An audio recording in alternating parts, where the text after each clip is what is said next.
left a conversation feeling frustrated that you did not advocate for yourself better?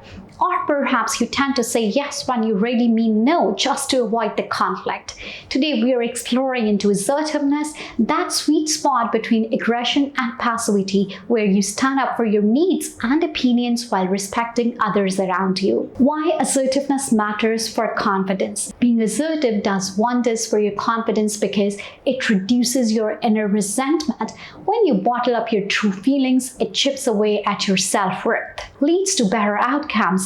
Clearly stating your needs increases the chances of actually getting them met. Communicate self-respect. This in turn earns you more respect from others. People know where they stand with you. Assertiveness versus the aggression. The key is to advocate for yourself firmly but respectfully. This isn't about steamrolling people or being unkind. Think of it as confident honesty. Assertive communication tactics. I statements. Focus on how things impact you. Instead of you always interrupt me, try saying, I feel unheard when I'm cut off. Can I please finish my thought at first? Broken record. If someone's pushing back, calmly repeat your need.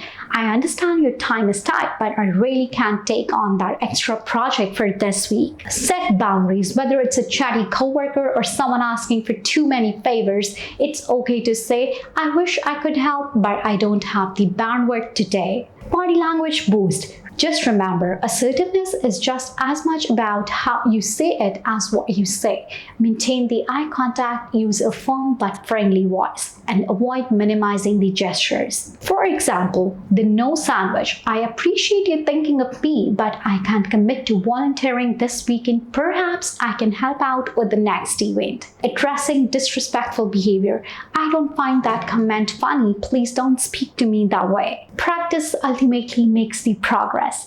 Role play. Practice difficult conversations with a friend or in the mirror. Start small. Begin with low-stake assertions and build up to tough situations. Track your wins. Each time you speak up for yourself successfully, celebrate that victory.